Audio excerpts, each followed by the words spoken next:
पहुंची लाहौर, भरपूर हुआ इस्तकबाल। न्यूजीलैंडी लड़के पिंडी में तो पेल गए, इसलिए लाहौर में बिछाएंगे खुफिया जाल। मोहम्मद रिजवान की इंजरी ने दिया सीरीज से बाहर निकाल। विराट कोहली की जिंदगी में हमेशा रहेगी नो बॉल, इसी वजह से अंपायर के साथ हो गया लालो लाल। उधर 60 बॉलों पे 104 रन की इनिंग खेल गया था यंग गन जायसवाल। शाबाश बेटा, बहुत बढ़िया। भाई सबसे पहले तो रिजवान इंजर्ड हो गया, और ये कोई पहली दफा ही देख रहा हूँ मैं तो, ना वो गिरा ना कुछ हुआ फिर भी इंजर्ड हो गया। हालांकि हमारा रिज्जू भाई तो इतना स्ट्रांग है, पिच में पता नहीं कैसे कैसे गिरता पड़ता था, वो हर मैच में ही ऐसा होता था। लेकिन सबको लगता था समटाइम क्रैम्प, समटाइम एक्टिंग वाले साहब है, फिर वो ठीक हो जाता था। लेकिन इस दफा ऐसा नहीं है यार, वो बेचारे को सचमुच मसला बन के हैमस्ट्रिंग हुआ है, वो जो टांग के पट्टों में मसला बनता है ना बंदे के, और वो इतना मसला है कि पूरी सीरीज से ही बाहर हो गया। ऐसा पहले कभी देखा नहीं है। वैसे ऐसा क्यों हो रहा है पहली दफा ही? कहीं उस्मान खान के मुवक्किलों ने कोई शुफ करना तो नहीं शुरू कर दिया ताकि वो वन डाउन पे आगे सेंचुरियां बनाए? लेकिन खैर वो तो शरीफ आदमी है, वो क्या करेगा यार, वो तो खुद अपनी फॉर्म को रो रहा है, अभी तक फंसा हुआ है। बहरहाल रिजवान की इंजरी भाई सचमुच हो गई है। वो सेकंड T20 में बाहर बैठा था ना, टांगों पे तौलिया रख के मैच देख रहा था, यूं ऐसे जैसे कोई डांस देख रहा। वो सचमुच बेचारे को इंजरी हुई थी यार। उसकी रिप्लेसमेंट तो नहीं आई, लेकिन आजम खान इससे पहले जब बाहर हुआ था ना, तो उसकी रिप्लेसमेंट आ गया हसीबुल्ला। ये फिटनेस कैंप काकूल में हमारे लड़के गए थे फिट होने के लिए, ये तो काम उल्टा हो रहा है, धीरे धीरे बाहर हो रहे हैं। चलो कुपलू भाई की तो समझ में आती थी, उसको तो अपने वजन से ज्यादा उन्होंने दौड़ें लगवाई थी, लेकिन रिजवान भाई तो इतना फिट है यार, इस बेचारे को भी पत्थर उठा के पहाड़ चढ़वा के शायद इसका भी मसला बन गया टांगों का। अब अल्लाह करे बाकी लड़के ठीक रहे, और ये जो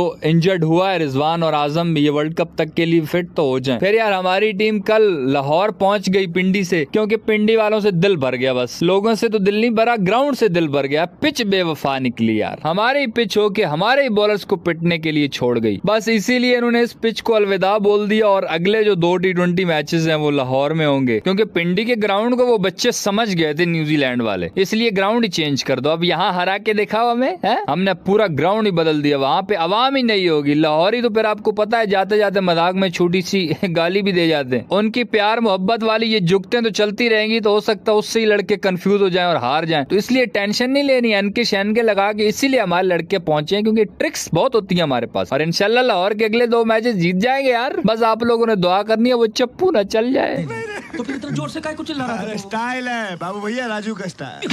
क्योंकि पूरी न्यूजीलैंड टीम एक तरफ खेलती है और वो अकेला एक तरफ खेलता है। पता नहीं ये क्या चीज है यार। मुझे लगता है बहुत ही संस्कारी बच्चा, जो बचपन से लेकर आज तक रोजाना 7 बादाम भिगो कर खाता, इसीलिए ताकत जलवा पेलती जा रहा है यार। बस ये चौथा T20 मैच 25 अप्रैल को होना है, और 5वां T20 होना है 27 अप्रैल को। बस अब अल्लाह करे हमारे कख रह जाए और ये दोनों हम कम से कम जीत जाए। वैसे इन मैचेस में अब शाहीन को रेस्ट करानी चाहिए, आमिर को लगातार खिलाओ यार। वो इतने अरसे के बाद वापस आया, तो उसको बाहर बैठाने का कोई तुक नहीं बनता। एक मैच में चलो आपने बिठा दिया, लेकिन अब उसको खिलाना चाहिए, वो थोड़े रिदम में आए इंटरनेशनल के। शाहीन को तो सब पता ही है वो कैसे खेलना है, वो तो वर्ल्ड कप में डायरेक्ट भी आएगा, तो इस टीम के साथ उसका कॉम्बिनेशन बना हुआ है। लेकिन आमिर 4 साल के बाद आया, तो उसको मेरे ख्याल से अब रेस्ट नहीं करानी चाहिए। और इमाद वसीम बेचारा जो इस्लामाबाद वालों को PSL ऐसे घिसट के उसने जितवाया है यार, उसका भी कुछ सोच लो। अब 3 मैचेस हो गए, उस बेचारे को भी अगले 2 मैचेस खिलाने चाहिए, ये वाला कॉम्बिनेशन भी करके देख लेना चाहिए एक दफा। लेकिन भाई तीसरे मैच में जो चप्पू ने मारा है ना, मैं तो इतना डर गया हूँ, मैंने कहा कॉम्बिनेशन भाड़ में जाए यार, सबको खिलाओ, सारे मेन खिलाड़ी खिलाओ, छोड़ो कॉम्बिनेशन को भाई। वो मैच ले गए तो इतनी हो रही है, वो अगर सीरीज ही ले गए तो फिर क्या बचेगा हमारे पास। लेट्स सी भाई, देखो फिर क्या होता है 25 अप्रैल वाले मैच में। अब थोड़ी सी बात कर लेते हैं जो IPL चल रहा है, उसमें जो एक दिन छोड़ के पहले मैच हुआ था वो था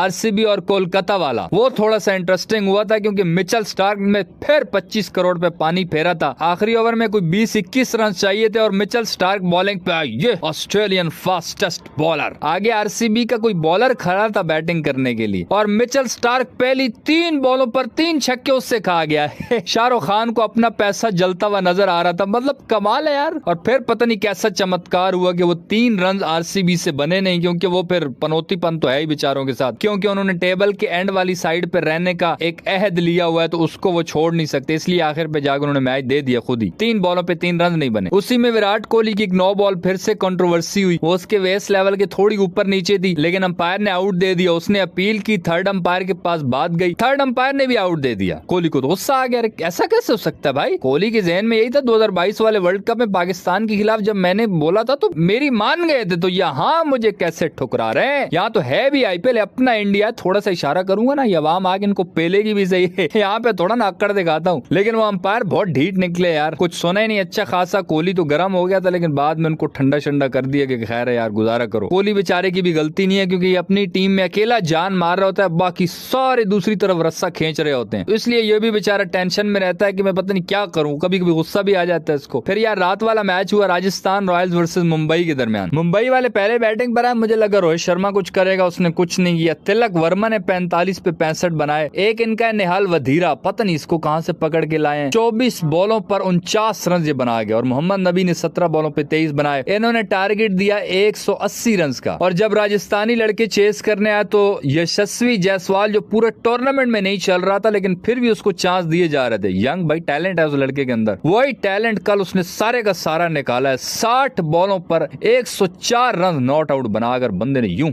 अकेले दम पे ही मैच ले गया। वो 18.4 ओवर में इन लोगों ने टारगेट चेस कर लिया। और वो उस लड़के को देख के हमने साइम अयूब की याद आ जाती है। ये वो लोग हैं जो फ्यूचर स्टार हैं यार, ये साइम अयूब, ये जायसवाल, हमारी शब्बो जी, हमारा एक मोहम्मद हारिस भी फ्यूचर स्टार है, पता नहीं उसको फिर सिलेक्ट नहीं करते, वो उनकी मर्जी है। वो बेचारा शायद अफरीदी की तरह बदनाम है कि ये आते ही टुल्ले मारता है, इसको टीम की परवाह नहीं होती, तो ये एवं ही है। वैसे यार अब आजम खान बाहर हुआ तो उसकी जगह हसीबुल्ला को लाया गया। अब रिजवान जो बाहर हुआ है, तो क्या इसकी रिप्लेसमेंट में हारिस को ले आएंगे या फिर ये 2 T20 मैचेस एवं ही उसको लारे में गुजार देंगे। जो भी आपकी राय हो प्लीज कमेंट्स में बताना। वीडियो सही लगे तो यार लाइक कर देना यूट्यूब